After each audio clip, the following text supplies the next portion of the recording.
Ndugu wajumbe wa UK7, kwanza tujipe pole kwa msiba huu mkubwa wa kuondokewa na mama yetu mpendwa. Bwana azidi kuwa pamoja nasi katika umoja huu tunapokuwa tunaomboleza. Basi muda huu ni mwendelezo tu wa kikao ambacho tulikuwa nacho na sasa tunaenda tu kuendelea pamoja. Basi nitamkaribisha mwenyekiti atawasalimia, lakini kikao kimeshafunguliwa. Baada ya hapo tutaenda kwenye kamati za kisekta. Tutamkaribisha mwenyekiti wa maafa pamoja na katibu, watatuletea kwa haraka sana. Nadhani sasa nikukaribishe mwenyekiti uweze kutoa mwongozo pamoja na kuwasalimia wajumbe ili ubakize tu jambo la kuja kuhitimisha kikao hiki. Mwenyekiti, karibu. Ninayeongea nanyi ni naibu katibu mkuu, kwa majina naitwa Peter Ndimila. Karibu mwenyekiti. Yajayo yanafurahisha. Asanteni sana ndugu zangu, wana umoja wenzangu. Sasa ni muda sasa tuweze kuendeleza kikao cha UK7 kama kawaida ambavyo huwa ni utaratibu wetu. Tunapokutana hivi lazima tufanye tathmini ya msiba, tukio lile ambalo limetukumba. Kwanza poleni sana kwa msiba wa mama yetu. Ni kweli tunaweza tukasema kwa sababu ni kazi ya Mungu haina makosa. Tungekuwa tumeshaanza na kulaumu au kulaumiana, lakini kwa sababu kazi hii ni ya Mungu, basi tunakubaliana na kila ambacho Mungu aliona kinafaa katika maisha ya wanadamu. Kwa hiyo cha mno tu tutaendelea kufarijiana, tutaendelea kupeana pole kwa sababu sisi ni binadamu. Asanteni sana. Basi tumsikie katibu wetu anapokuwa anaendeleza kusoma agenda zetu ili tumalize haraka, kwa sababu mimi ni mwana Simba na nimeona watu hapa wamejiandaa, lakini kwa siku ya leo nafikiri kitachoenda kutokea leo sio kile mlichokizoea. Kwa hiyo mjihadhari sana.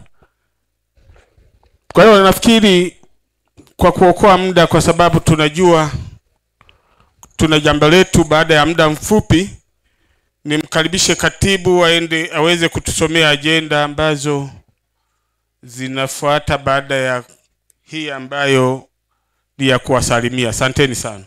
Fuata ni kupata tathmini ya msiba huu na itafuatiwa na neno la shukrani kutoka kwa familia. Muda huu akiwa wanaendelea mwenyekiti na katibu, niwaombe pia aliandaliwa na familia awe maeneo ya karibu ili tusifike agenda hiyo na kukosa yule mhusika ambaye ameandaliwa. Basi mwenyekiti na katibu, karibu sasa kwa kuendelea na umati huu. Karibu. Nafurahisha. Basi ndugu zangu, majina yangu naitwa nani kidogo, lakini pia ni namfiwa aweze kuandaliwa kwa sababu sehemu yetu ya kumstiri mama yetu ilikuwa ni mbali kidogo. Aandaliwe na yeye ili asogee. Asante. Asante sana katibu. Majina yangu naitwa Stumaini Bigazaba Ngalama. Katika msiba huu niliteuliwa kuwa mwenyekiti wa msiba, nikiwa na msaidizi wangu naye aliteuliwa vile vile na uongozi wetu wa kanda ya Katoro ambaye anaitwa Diana Kulwa. Kamati yangu kwa ujumla ilikabidhiwa kiasi cha pesa milioni 22. Sasa niombe, kwa kuwa nina katibu hapa, yeye ndo atufafanulie namna zilivyotumika. Karibu katibu. UK7, Yajayo yanafurahisha. Poleni na msiba ndugu waombolezaji, ndugu wajumbe wa UK na viongozi wote wa UK7.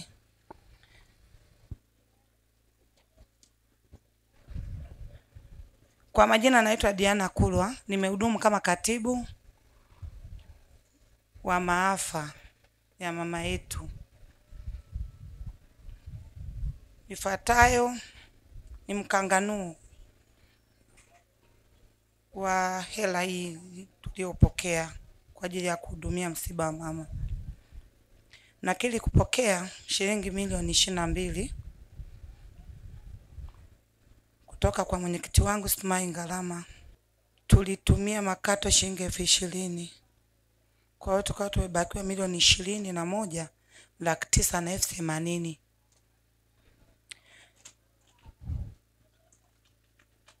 Tumefanikiwa kuwa na sekta za kamati ndogo ndogo katika uendeshaji wa msiba wa mama yetu.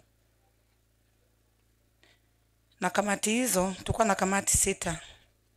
Kulikuwa na kamati ya chakula, kamati ya mapambo, kamati ya usafiri, kamati ya usafi na mazingira, kamati ya mazishi na kamati ya itifaki. Kutokana na hii hela sasa, mgawanyo wake, kamati ya chakula ni kabidhi milioni 12,380,000. Kamati ya mapambo nilikabidhi milioni 4,500,000. Kamati ya usafiri nilikabidhi milioni 2,500,000. Kamati ya usafiri kamati ya usafi na mazingira nilikabidhi 200,000. Kamati ya mazishi nilikabidhi milioni 2,300,000. Kutokana na kamati zote hizo kuwapatia hiyo hela, nimejikuta nabakiwa na shilingi 100,000 kutoka kwenye milioni 21,980,000. Naomba kuwasilisha mwenyekiti. Tawale wahusika waliotumia ili tukamaliza zoezi haraka. Kwa maana ya kamati ya chakula, vitu gani inawezekana? Inawezekana. Mambo yote tunapata baraka kutoka kwako. Nitaanza na kamati ya chakula. Mwenyekiti na katibu wake, karibuni na wakaribisha. Asante sana mwenyekiti wa maafa. Asante sana katibu, wajumbe wote wa UK7. UK7. Mimi naitwa Daniel Ndege, ni mwenyekiti wa chakula na ni mjumbe wa UK7 kutoka Katoro. Sisi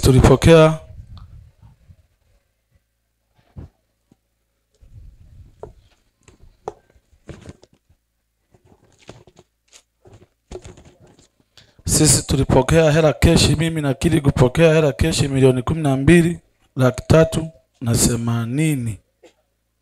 Lakini sasa kwenye hiyo kupokea tunadaiwa 595,000. Lakini naomba katibu wangu anyambulishe hiyo milioni 12,380,000 imetumikaje. Asante sana. Karibu katibu. UK7. Kwa majina naitwa Ngonda Shilingi. Katika msiba wa mama yetu nimehudumu kama katibu kamati ya chakula. Kamati ya chakula tulikuwa na wajumbe 6 na viongozi 2, wote wamehudumu. Katika kamati ya chakula nilipokea keshi milioni 12,380,000. Matumizi ni milioni 12,975,000. Ukitoa pale nabaki nadaiwa 595,000. Naomba kuwasilisha mwenyekiti. Tuokoe muda. Huyu labda awasilishe hizi taarifa, tutazikuta kwa katibu. Mnaonaje wajumbe tukifanya hivyo? Itakuwa sawa? Haya, lakini niwakumbushe kwa sababu nyinyi sio wenyeji huku, kwa nini mlidaiwa na mlidaiwa wapi? Labda mwenyekiti. Bado hatujalipa, tunadaiwa. Sio kwamba tumelipa, amna, tunadaiwa bado. Sawa. Haya. Haya, mtakabidhi huku maua yao. Haya, kamati nyingine. Kamati inayofuata mwenyekiti ni ya mapambo. Mwenyekiti na katibu karibu. Na kamati nyingine isogee karibu. Sio kwamba tunaita watu wanatokea mita 200. Nini? Mapambo. UK7 yajayo yanafurahisha.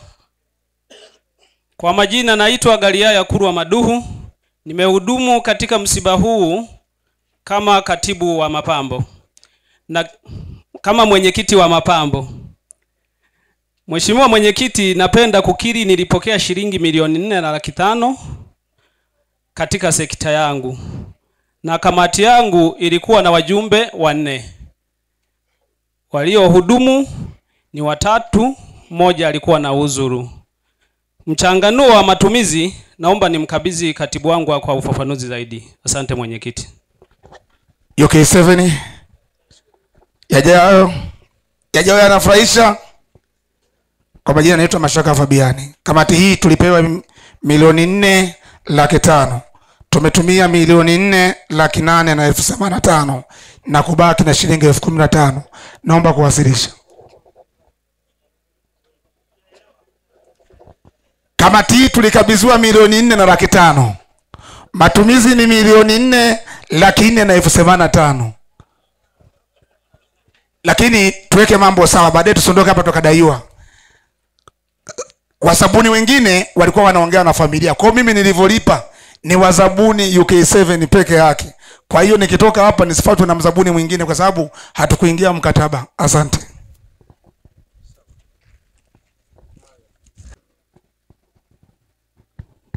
Kwa hiyo tumpe maua yake. Kamati ya mapambo tayari. Kamati nyingine inayofuata. Kamati inayofuata mwenyekiti UK7. Mimi kwa majina anaitwa Paul Godfrey Maruru. Nilihudumu kama mwenyekiti wa kamati ya usafiri. Kamati yangu ilipokea shilingi milioni 2,500,000. Katibu atazielezea, lakini pamoja na yote tulikuwa na usafiri mwingi sana ambao ukiangalia kwa thamani inazidi milioni 2,500,000. Familia kwa namna kubwa sana ilijitahidi kuisapoti kamati yetu.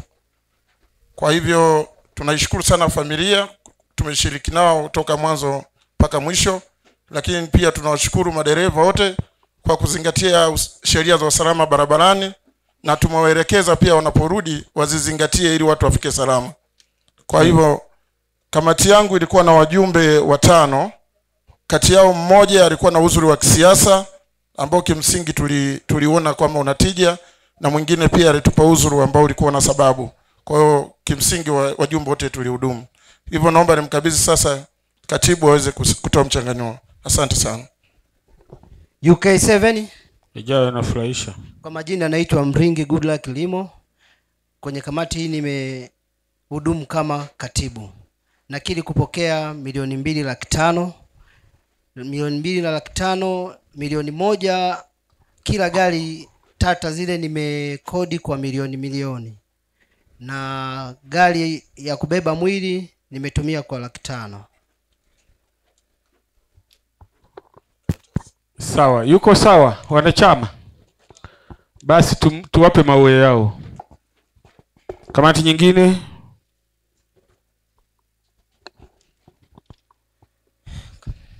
Kamati nyingine mwenyekiti ni ya usafi na mazingira. Mwenyekiti na katibu karibuni. UK7 ijayo inafurahisha. Kwa majina naitwa Boniface Francis kutoka kanda ya Katoro. Ndio. Nimehudumu kama mwenyekiti wa usafi na mazingira. Sawa. Lakini kupokea shilingi 200,000 kupitia njia ya M-Pesa. Changanuo nitampa katibu wangu, tajiendelea. Sawa. UK7 ijayo inafurahisha. Kwa jina naitwa Saidi Soteli. Nimehudumu kama katibu nakiri kupokea 200,000 na matumizi yake tumetumia 1,000,000 na 48,500. Tumebakiza 51,500. Napenda kuwasilisha. Kamati inayofuata ni ya mazishi. Kamati inayofuata ni ya mazishi. Karibuni. Yajayo yanafurahisha. UK7. Kwa majina naitwa Kalekwa Shamba, ni mjumbe kanda ya Katoro. Nimehudumu mwenyekiti wa kamati ya mazishi. Nakiri kupokea kutoka kwa mwenyekiti wangu shilingi za Tanzania 2,200,000 na 300,000. Naomba nimpe katibu wangu anyumbulishe hesabu. UK7. Yajayo yanafurahisha. Yajayo yanafurahisha. UK7. Kwa majina naitwa Elizeusi Corneli Rutayuga. Ni kutokea kanda ya Katoro. Sawa. Kwa msiba huu nimehudumu kama katibu. Tunakiri kupokea 2,200,000 na 300,000 kwa mchanganuo ufuatao.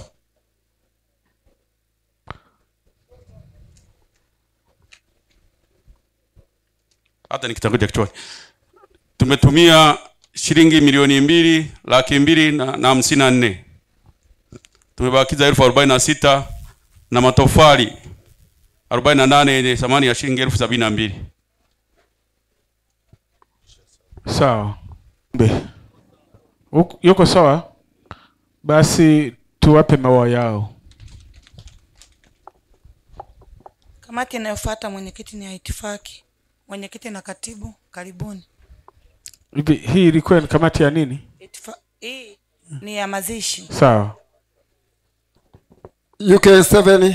Yajayo yanafurahisha. Yajayo yanafurahisha. UK7. Kwanza nitoe hongera sana kwa kamati zote ambazo zilikuwa zimepangwa na zimehudumu vizuri. Ndio. Sisi ni kamati ya itifaki ambayo tulikuwa na budget kuu 0. Ndio. Hatukuwa na budget ya keshi. Ndio. Napenda kutoa shukrani kwa kamati zote zilivyohudumu na nimkaribishe katibu wangu ambaye tulikuwa tunazunguka naye kwa kila kamati. Ndio. Katibu, karibu. Asante sana. Mimi kwa majina naitwa Bwana George Kwacha. Natokea kanda ya Katoro. Ndio. Nimehudumu hapa kama katibu wa itifaki. Tumefuatilia kamati zote ndani ya msiba wetu huu na kamati zote zimefanya vizuri. Kwa hiyo hatuna budi kuwapongeza wanakamati wote wa UK7 pamoja na kamati zote zilizohudumu hapa. Asanteni sana. Katibu. Hapana mheshimiwa mwenyekiti wa UK7, pesa zote zinapatikana kwa mhasibu wetu wa UK7 na ndio maana utaratibu wote umeelekezwa mezani. Kwa nadhani meza yako itaifanyia kazi. Asante sana. Haya, mimi nafikiri kamati nyingine. Kamati zote zimekamilika sita mwenyekiti. Naomba kuwasilisha. Haya. Sasa mwenyekiti, hizi kamati ndogo ndogo zote umezipongeza. Sasa kasoro kamati ya maafa sasa unaonaje na sisi? Yes, kama tulifanya vizuri tupongeze jamani. Jamani, hawa si wamefanya vizuri? Basi tuwapongeze kwa makofi mengi. Haya bwana, mbarikiwe sana. Mbarikiwe sana mwenyekiti wa maafa na katibu wako. Mbarikiwe sana. Labda unaweza kutupitisha kwenye agenda nyingine kama ipo.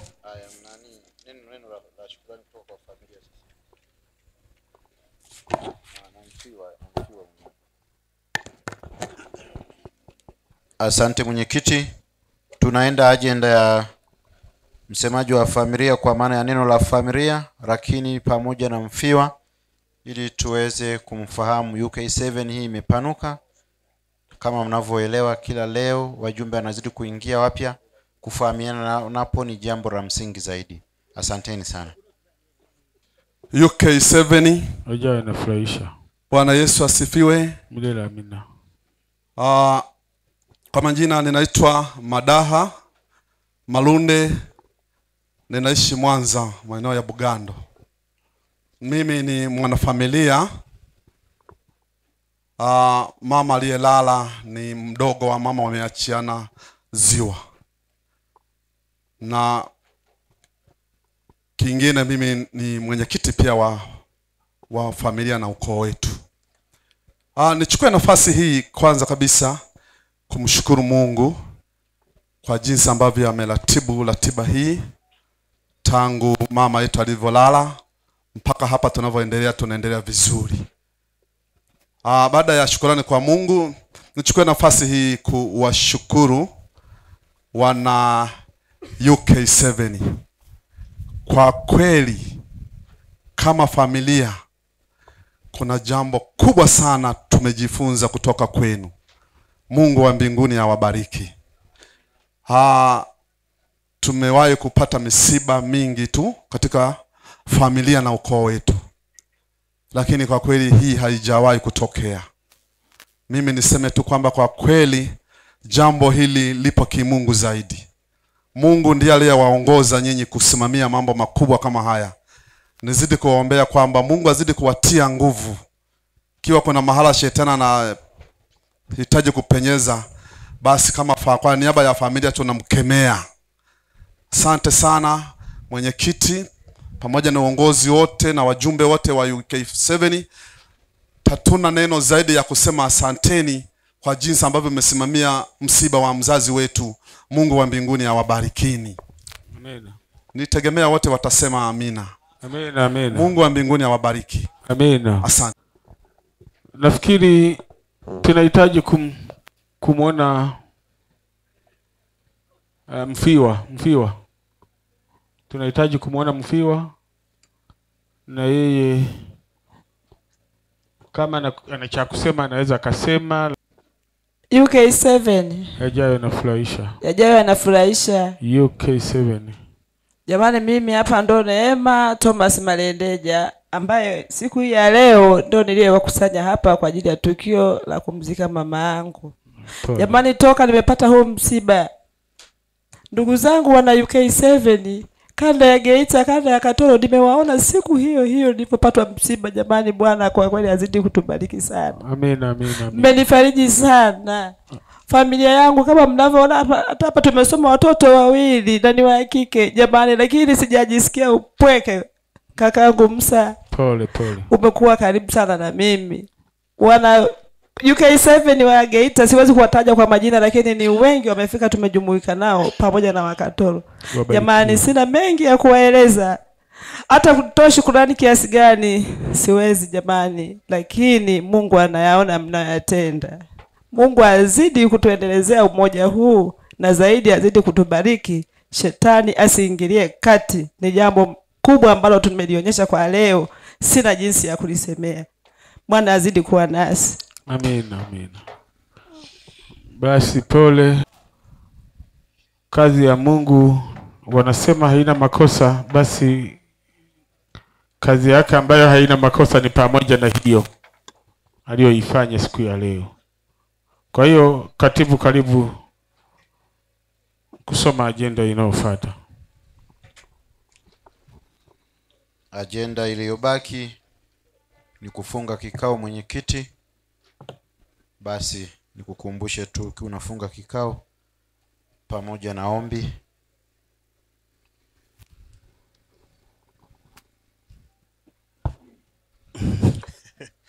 Umefanya vizuri kunikumbusha pamoja na ombi.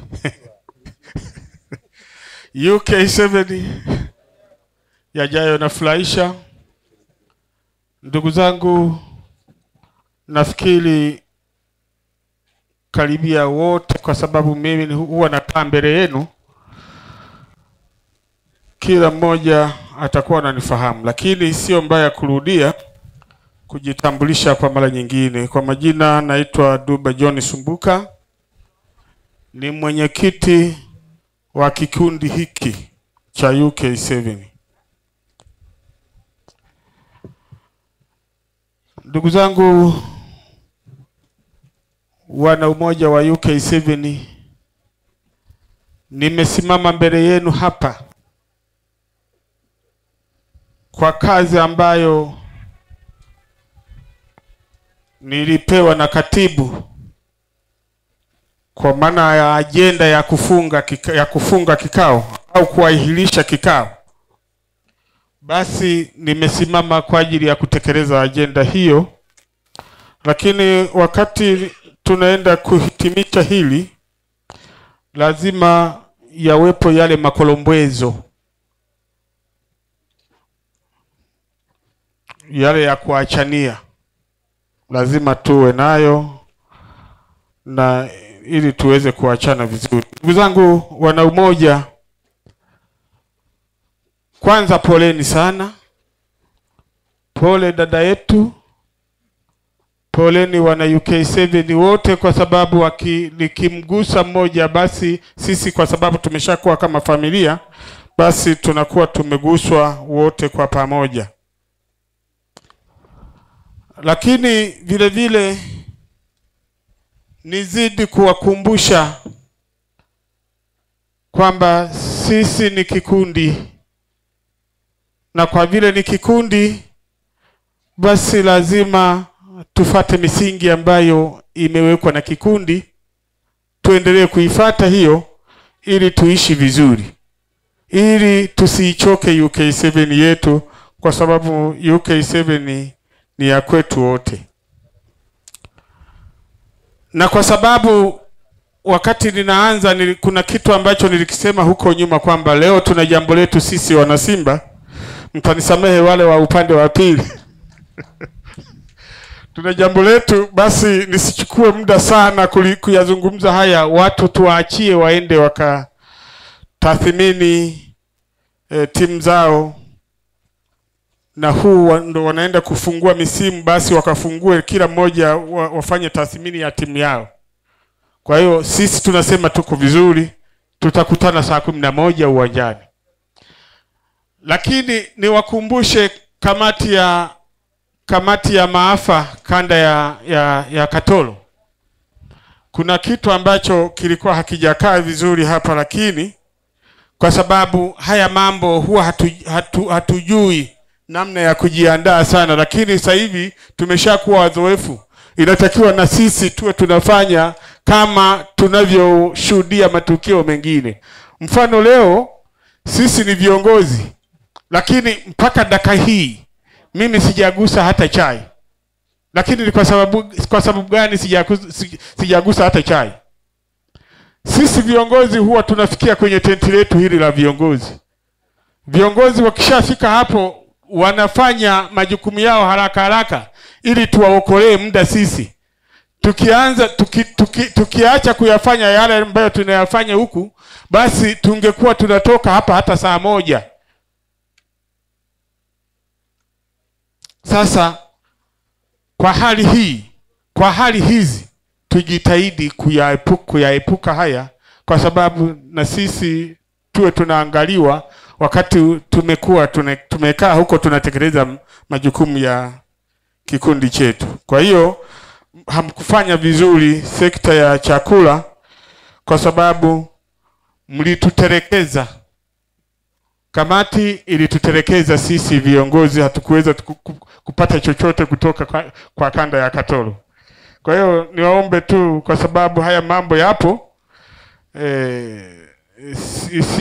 lisiwe jambo la kujirudia, na sio Katoro tu, nalizungumza la kanda zote, kwa maana isije kanukuliwa kwamba labda Katoro ndo wamepewa mtihani huu, lakini ni kanda zote, sio Katoro peke yao.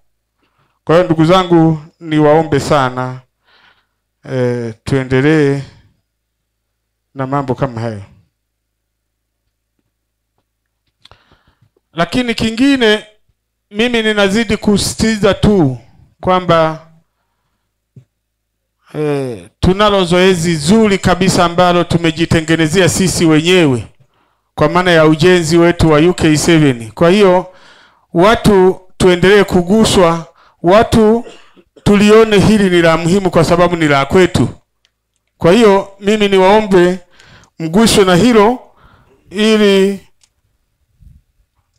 UK7 iweze kupiga hatua, kwa sababu hii ni ya wote. Ni UK7 ambayo inatuhitaji wote, kila mmoja awajibike kwa nafasi yake. Kingine ambacho ni kidogo sana, kwamba sisi ni wana umoja, tunazidi kuzungumza habari ya nidhamu. tunapokuwa tunazungumzia nidhamu, inatuhusu sisi wenyewe ndo tunahusika kwenye jambo lile. Jambo la nidhamu linatuhusu sisi. Kwa hiyo nidhamu tuzingatie sana, kwa sababu kuna mambo ambayo tumejitungia sisi wenyewe, lakini tukifika mitaani huku tunaanza kueneza tofauti. Tukiwa pembeni tunajadili vingine badala ya kufata misingi ambayo tumekubaliana. Kwa hiyo ni ule unakuwa kama ni uchonganishi. Kwa hiyo mimi nawaomba sana tushike nidhamu, sisi wana kikundi, sisi wana UK7, kwa sababu kama ni kuweza tumeweza, hatujaweza. Kama tumeweza, basi na sisi lazima tuishi vizuri na tutambuene kwa nidhamu. Baada ya kusema hayo maneno machache hayo, kwa sababu ya muda, tunajua muda sio rafiki, niombe sasa mtu wa Mungu utuhitimishie kikao chetu hiki kwa maombi, kwa sababu tunajua tunatembea na Mungu wakati wote. Mungu kwanza, mengine baadaye. Asante sana, na tutakapopokea sala kutoka kwa mtu wa huduma hiyo, basi tukazingatie na haya ambayo tunatoka nayo haya, kwa sababu tutatoka na magari hapa, lakini tuzingatie udereva wetu, tusije tukapatwa na mambo mengine tena ambayo hatuyahitaji. Kasala, karibu kwa ajili ya kutuweka sawa ili tubarikiwe. Basi niombe tusimame tuweze kuomba kwa ajili ya kuahirisha kikao hiki. Tuombe. Baba yetu mtakatifu, Mungu wetu muumbaji, mfalme wa mbinguni, tunakushukuru sana mchana wa leo na siku ya leo. Wema wako na fadhili zako nyingi tangu tukio la dada yetu limetokea, la mama yetu kupumzika ama kulala katika kaburi hilo, umeendelea kuwa pamoja nasi ukitufariji. Umeendelea kutukirimia wema na utulivu mwingi mno, na ndiyo maana paka masaa haya tumefikia hitimisho hili. Tunakushukuru sana, jina lako litukuzwe sana. Baada ya hayo, ninaomba kwa ajili ya mwenyekiti wa kikundi cha UK7. Mbariki mwenyekiti wetu pamoja na makamu wake, pamoja na wasaidizi wake, viongozi wote wa UK7. Wapatie afya njema, wadumu kuliongoza kundi hili liendelee kustawi mpaka mwisho wa wakati. Baada ya hayo, ninaomba kwa ajili ya watumishi wako wote wana UK7. Tunapohitaji kurudi nyumbani, ninaomba ulinzi wako usipungue kwetu. Zuia ajali, zuia machafuko yote ya ibilisi, kila mmoja arudi nyumbani salama, na akifika salama itukuze jina lako. Baada ya hayo, Mungu wetu wa mbinguni, endelea kulinda umoja huu. Nguvu za mbinguni zizinge na kulinda, ili asitokee shetani wa kubomoa umoja huu. Na ikiwa kuna mtu katikati yetu mwenye mawazo mabaya kuharibu kikundi hiki, ninaomba uharibu mawazo yake kuanzia sasa, na uharibu mpango yote mibaya, ili kikundi kidumu kusonga mbele kulitukuza jina lako. Twajikabidhi kwako mchana wa leo, tukiomba na kushukuru kwa jina la Yesu, wote tuseme amina.